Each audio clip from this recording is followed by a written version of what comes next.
On Saturday, negotiators from over 200 nations agreed to a set of rules that would help implement the 2015 Paris Climate Accord.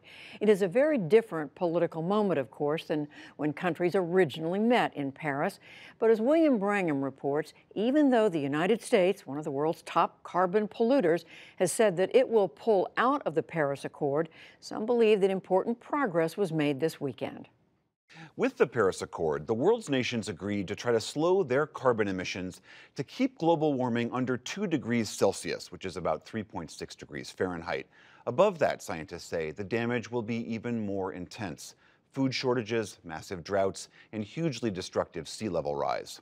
The conference that just ended in Katowice, Poland, helped set some ground rules for how that Paris Accord will be implemented.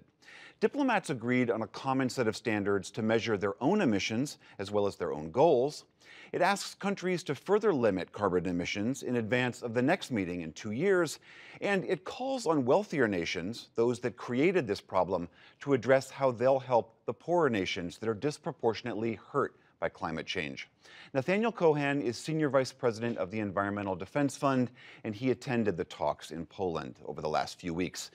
Nat, thank you very much for being here. I wonder if you could just give us a sense of what is your sense of the greatest accomplishment that came out of Poland? So you mentioned it. It's that rule book that requires countries to transparently report their emissions, to report how they're doing against the commitments they've made. And the reason that's so important is because we know we need to ratchet up ambition, take much deeper cuts in climate pollution and the greenhouse gas emissions that are warming the planet. And the way to do that is for countries to build confidence and trust that other countries are doing what they said. That's why that transparency rulebook that they agreed in Poland is going to be so important. And it strikes a balance between a common standard for everyone, a level playing field for all countries, so that China and India are facing the same basic requirements as the U.S., as well as flexibility to recognize that not every country has the same capacity and to build in some flexibility for countries that need it. There was some concern going into this, I know, that with the U.S. pulling out of the Paris Accord, and basically the second largest emitter of carbon in the world saying we're going to go home and we're not interested, that would have a knock-on effect and that other countries might follow suit. Did that actually happen? So it was interesting because you saw really two U.S. delegations show up in Poland. The one delegation was the professional negotiators who really were looking out for U.S. interests in the negotiating rooms throughout the 2 weeks. And they're the ones who scored such a big victory for the planet and for the U.S. with those strong transparency rules we just discussed. Then there was the White House that showed up and seemed to be mainly interested in pulling stunts. They had a side event on fossil fuels. They allied themselves with Saudi Arabia to make sure that the conference didn't welcome a scientific report on warming. But luckily, the stunts and the sort of sideshows of the White House didn't actually interfere with the substance of the talks. And the talks, I think, yielded much more, including for the U.S., than many of us had thought might be possible.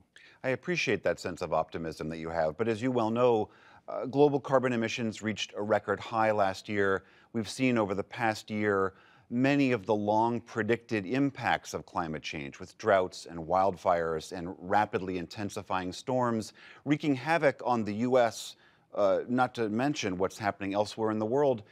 There are still many in the environmental community and the scientific community who argue we are just not doing nearly enough. Well, we aren't doing enough. That's absolutely right. And if we doubted the evidence of our own eyes in the hurricanes and the wildfires and the extreme weather, we got a stark reminder when the Intergovernmental Panel on Climate Change, a scientific body with world-renowned experts, found earlier this fall that the planet is warming even faster than we realized, that events are coming sooner than we realized. Climate change used to be something that was going to be far off in the future. Now we're seeing it in our own times. We're going to see it in the lives of our children. And so we do need to really ramp up that urgency. But I guess I see what happened in Poland as an important step towards operationalizing the Paris Agreement, which is one of the tools we're going to need to use if we're going to tackle the challenge and meet that sense of urgency. There is always this gap between when people recognize the severity of the problem and then act accordingly to do this. There are a lot of pressures that push against meaningful action on climate change. Some of them are economic, some of them are social, some of them are political. What gives you a sense of hope that we really will tackle this problem? Well, I think if we're going to tackle this problem well, we need two things. One is that sense of urgency that we just were talking about that I think is increasing with the evidence of our eyes and the reports and so on. But the other is a sense that there are solutions out there, that we have what it takes if we put our minds to it, if we put the resources to it to address this problem.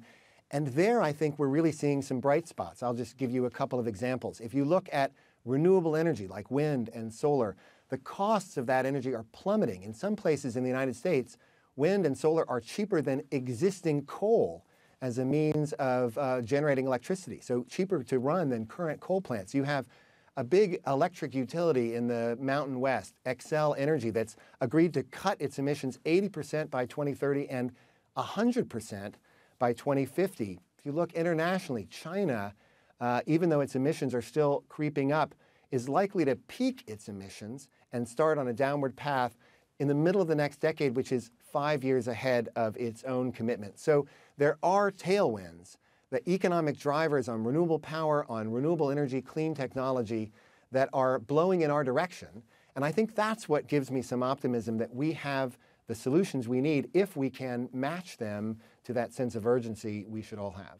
All right, Nat Cohan of the Environmental Defense Fund, thank you very much. Thanks for having me.